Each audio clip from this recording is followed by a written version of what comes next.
지역의 이슈를 속 시원히 풀어보는 헬로 이슈 토크입니다. 일본이 화이트리스트에서 한국을 배제했습니다. 이에 시민사회를 중심으로 일본 제품 불매 운동이 빠르게 확산되고 있는데요. 인천에서도 일제 불매 운동 동참을 선언하며 일본 여행 안 가기, 아베 정권 규탄 촛불 집회 등 범시민 운동을 전개하고 있습니다. 하지만 일각에서는 맹목적인 불매 운동을 자제해야 한다는 목소리도 있는데요. 빠르게 확산되는 일본 제품 불매 운동과 반일 정서에 대해 짚어봅니다. 함께 이야기 나눌 두 분 모셨습니다. 이강호 인천평화복지연대 사무처장 그리고 유재용 전 인천시의원 자리했습니다. 안녕하십니까? 네, 안녕하세요. 네, 인천 시민단체들이 일본의 경제 보복을 강력히 규탄하고 나섰습니다. 그리고 일본 제품 불매 운동을 선언했는데요. 먼저 이강호 처장님, 현재 범시민운동도 전개 중이죠? 어떻습니까? 네, 7월 중순부터 상인들하고 같이 시작을 했고요. 8월 5일에는 이 시민들과 상인들과 네티즌들이 공동으로 노아베 인천 행동이라는 걸 만들어서 시작하고 있습니다. 네. 단순히 불매 운동이라고 하는 안 사기 운동 이런 걸 넘어서서 상인들은 직접 안 팔겠다. 그리고 일본 여행을 안 가겠다. 그래서 저희는 삼불 운동이라고 그래서 안 팔고 안 사고 안 가기 운동을 전 국민적으로 좀 벌이자 이렇게 하고 있는 중이고요. 이 삼불 운동이 단순하게 이제 소비자 운동이나 상인들 운동뿐만 아니라 아베 정부가 벌이고 있는 동북아의 반평화적인 위협적인 요소까지 문제제기하면서 동북아의 평화를 함께 옹호해야 된다라고 하는 얘기들도 함께 하고 있는 중입니다. 네, 알겠습니다. 이제 삼불 운동을 전개하고 있다는 말씀을 주셨고요. 알겠습니다. 이제 인천시도 일본의 보복 규제에 대응하기 위해 TF팀을 구성했습니다. 예, 일본의 규제 조치, 인천의 기업들에게 어느 정도 영향을 미칠지 좀 궁금한데요. 유재용 전 의원께서는 어떻게 보세요? 그 화이트리스트 즉 수출 심사 우대국에서 제외되면서 13개 항목에 800에서 1000여 개 품목이 규제를 받을 것으로 예상되고 대표 품목들을 살펴보면 반도체, 생명공학, 그다음에 정밀화학, 로봇, 공작기계, 그다음에 전자조선, 항법 장치 등 주요 핵심 사업에 다 포함이 되어 있다고 보시면 될 것 같고요. 지금 당장 피해 접수가 많은 상황은 아니지만 향후 한일 양국 간의 대응에 따라서 그 피해 규모가 늘어날 것으로 보이고 문제는 그 한국이 일본의 화이트리스트 대상에 제외되면서 허가를 받을 때 90일 최대 이제 90일까지의 시간이 소요되는데 이때 일본 정부에서 고의로 심사를 지연시킨다든가 아니면 서류 보완이라든가 이런 것들을 빌미삼아 그 자의적으로 운영을 한다고 하면 그 피해가 좀 더 늘어날 것으로 보이고요. 중소기업의 경우 그 강도가 높아진 수출 관련 프로그램을 잘 이해하지 못해서 그 피해를 볼 수 있으니 인천시에서는 적극적인 행정 지원이 좀 필요할 것으로 그렇게 판단됩니다. 앞으로의 어떤 피해가 우려되는 상황들 말씀해 참고로 주셨고요. 그 소상공인 관련해서는 직접적으로 이제 피해가 좀 있는데 특히 그 노제편 운동이 이제 빠르게 확산되면서 일본 관련 요식업을 하시는 분들, 그다음에 서비스, 그다음에 유통업 하시는 분들이 가장 어려움을 좀 겪고 있는 그런 그 인천의 피해는 지금 현재는 소상공인 상태로 지금 일어나고 있다 이렇게 보시면 될 것 같습니다. 네, 알겠습니다. 네, 사실 이번 불매운동이 시작된 지는 한 달이 조금 넘었습니다. 장기전으로 가고 있는데 불매운동을 향한 이제 시민들의 관심은 여전히 뜨겁습니다. 이렇게 장기간 시민들의 관심을 끄는 이유도 한번 짚어봐야 할 것 같은데요. 먼저 유재용 전 의원께서는 이런 관심을 끄는 이유 어디 있다고 보세요? 자, 좀 정리를 해보면 근본적인 문제는 우리 정부의 그 사법부와 행정부의 그 판단 충돌에서 상황이 이제 벌어졌는데 잘 살펴보면 2005년 노무현 정부 당시에 이해찬 총리가 위원장을 하고 문재인 민정수석을 위원으로 참여하는 민간 공동위원회가 7개월간 이 문제를 다시 검토를 했습니다. 여기에서 개인 청구권이 살아있지만 65년 협정에 따라 행사가 어렵다고 판단을 했습니다. 다만 1975년 우리 정부가 피해자 보상을 하면서 강제 동원의 부상자라든가 내지는 대상에서 제외됐던 분들이 도덕적인 차원에서 보상이 불충분했다라고 판단을 해가지고 2007년도에 특별법을 제정해가지고 정부 예산으로 위로금과 그 지원금을 72,631명에게 총 6,184억 원을 지급을 했습니다. 하지만 사법부의 판단은 달랐습니다. 2012년 5월 대법에서 한일 협정에 있어서 있다 하더라도 개인 청구권을 행사할 수 있다는 파기환송 판결이 나왔고 작년이죠. 2018년 10월 대법원에서 그 판결을 확정했습니다. 결국 사법부와 행정부의 판단이 이제 충돌한 상황이 벌어졌는데 정부는 상권 분립에 따라 사법부의 판단에 관여할 수 없다는 입장을 고수했고 결국 8개월이라는 시간이 지나면서 그 대치 국면이 이루어졌고 일본이 경제 보복으로 이어졌습니다. 현 정부 들어서 일본의 그 강경 대응을 하고 있고 또 시민사회 단체가 굉장히 빠르게 유기적으로 그 행동을 하고 있기 때문에 장기화로 갈 수밖에 없다. 이렇게 좀 말씀드리겠습니다. 네, 민주주의 사회에서의 삼권 분립은 당연한 이치라고 볼 수 있는 부분인 것 같고요. 예. 사법권의 판단을 뭐 행정부에서 어떻게 왈가왈부하기는 쉽지 않은 그렇죠. 그래서 것이죠. 이제 정부에서는 사법부의 판단을 존중을 해주는 거예요. 네. 물론 정부 차원에서의 판단은 없다라고 판단했지만 사법부에서 있다라고 했기 때문에 그걸 존중해서 지금 현재 일본 정부와 싸우고 있는 거죠. 네, 알겠습니다. 이건모 소장께서는 시민들의 관심을 끄는 이유 어디 있다고 보세요? 근데 이게 국내적인 요소뿐만 아니라 가장 중요한 거는 일본의 아베 정부가 자초한이라 이렇게 보고 있는 게 가장 네. 대부분의 평가가 아닌가 생각이 듭니다. 특히 국민들 정서상 이게 과거 역사에서 일본에 의해서 침략되었던 역사가 있기 때문에 다시는 일본으로부터의 침략되는 일이 없게끔 해야 된다라고 하는 거에 대한 뼛속 깊은 국민들의 정서가 있거든요. 근데 그런 정서를 갖고 있음에도 불구하고 일본에서는 지속적으로 한일 관계라든지 네.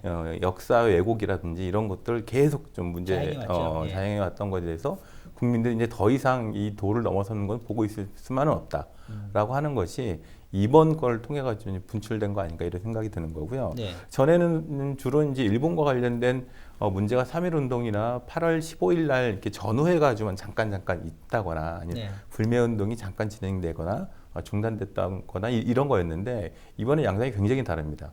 이번에 양상은 오히려 더 소비자들을 뛰어넘어서 상인들이 같이 시작을 했고 그리고 국내 기업들도 어려워도 참아보겠다라고 하는 정서들이 굉장히 많이 만들어져 있습니다. 예를 들면은 그 문구 제품들을 이제 일본 문구 제품 많이 이용한 청소년들이 굉장히 많잖아요, 학생들이. 지금 학원연합회에서는 일본 문구 제품을 사지 않겠다라고 하는 학생들하고 그런 운동도 자발적으로 일어나고 있는 현황이거든요. 그러니까 각계각층이 이 일본의 아베 정부가 벌이고 있는 신군국주의 형태 그리고 반평화적인 그리고 역사 왜곡의 형태를 더 이상 두고만 볼 수 없다라고 하는 자발적인 활동으로 시작되고 있기 때문에 아베 정부가 본인의 어떤 정권을 유지시키기 위한 용도로 활용하는 한일 역사 왜곡에 대한 문제를 이대로만은 지켜보지 않고 지속적으로 이제 국민들이 자발적으로 문제 제기할 거다.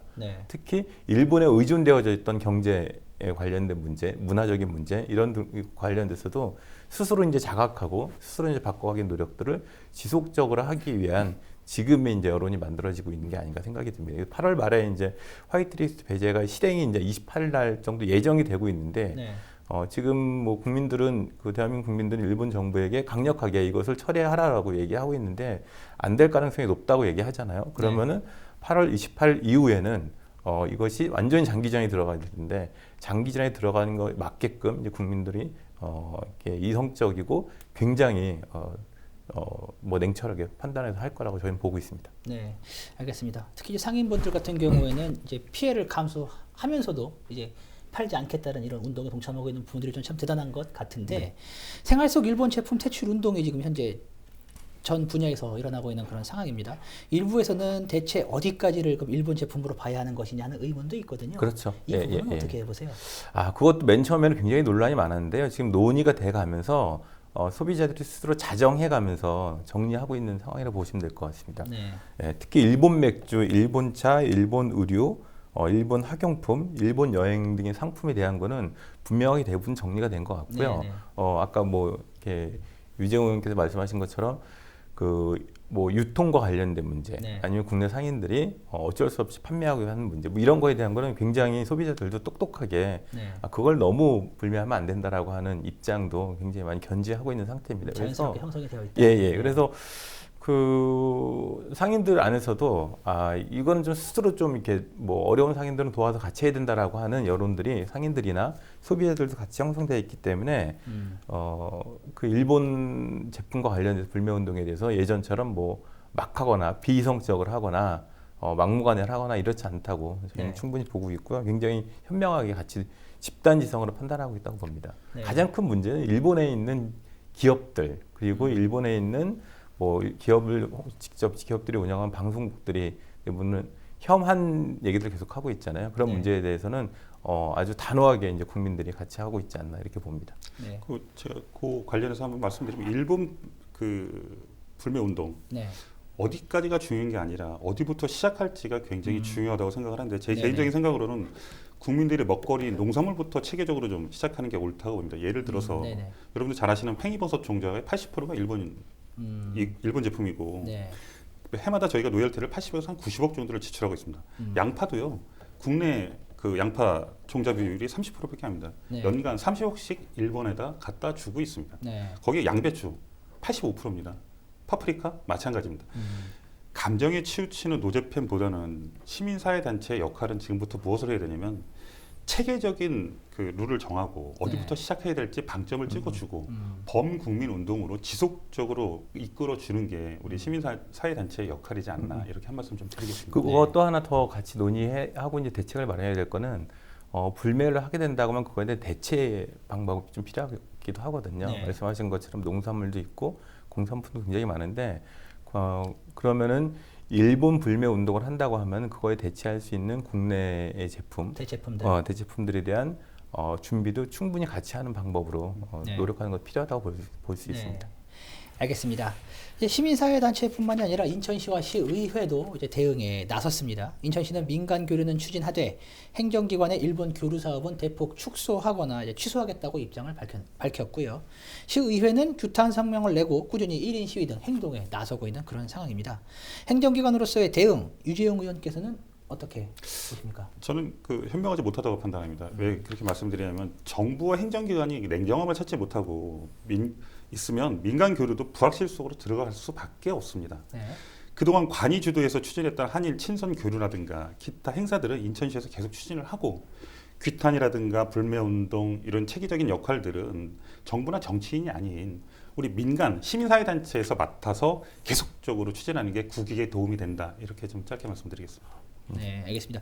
그럼 이 부분에 대해서 이광호 처장께서는 어떻게 생각하세요? 저는 약간 의견이 좀 다른데요. 지금 의회 차원에서 하는 건 더 적극적으로 행동해야 된다고 봅니다. 왜냐하면 의회는 시민을 대변하는 대의기관이거든요. 그렇기 때문에 시민들이 생각과 시민들의 의견이 그렇다고 하면은 의회에서 충분히 할 수 있다고 봅니다. 대신에 자치단체 같은 행정기관은 약간 수위 조절이라든지 방법을 좀 달리하는 방법이 필요하다는 걸 봅니다. 그러면 자치단체가 직접 지난번에 서울의 중구청에서 나섰다가 현수막 사건이 한 번 있었죠.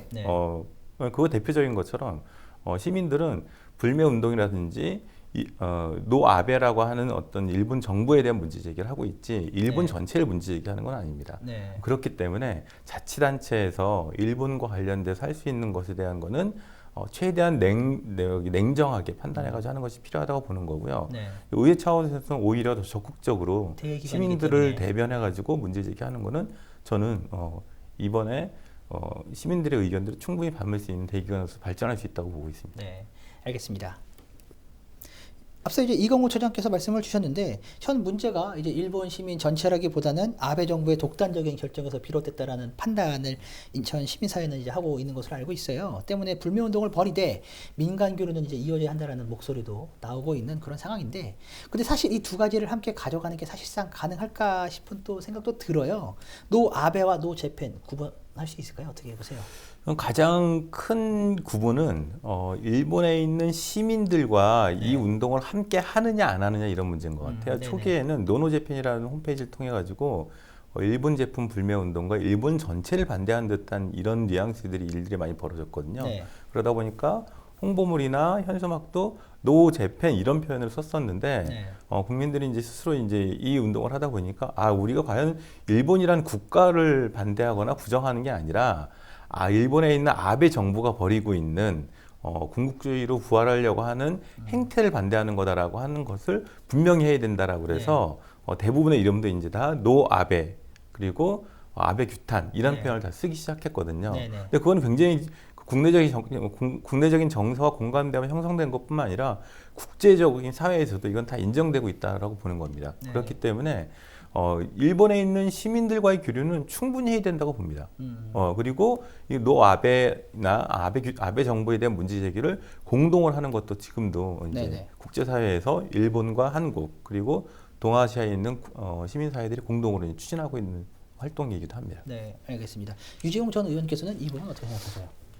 한 몸을 반으로 나눌 수 있겠습니까? 제가 생각하기에는 노 아베와 노 집회니 같이 갈 수밖에 없다. 왜냐하면 노아벨을 외치는 순간 반한 감정이 일어날 것이고 일본 내에서 지금 현재 우리 지금 정부에서는 반일 감정이 일어나서 이제 고조되고 있잖아요. 네. 근데 일본 에서는 아직 반한 감정이 일어나지는 않은 것 같습니다. 다만 반한 감정이 일어났을 때의 대응 방안이 없다는 거예요. 외교적인 채널도 지금 닫혀 있는 상태고 민간 교류, 예를 들어서 뭐 제1교포들이라 60만 제1교포들이라든가 이런 분들이 민간 교류에 주도해서 나서서 앞장서야 되는데 그러기에는 여러 가지가 이제 부족하다. 다만 예전에 반한 감정이 한번 일어난 적이 있었죠. 관동 대지진 때 잘 아시는 것처럼 그 조선인 때문에 지진이 일어났다 해서 무관 저희 한국 국민들이 그 죽창으로 찔려나가는 이런 일들이 벌어졌잖아요.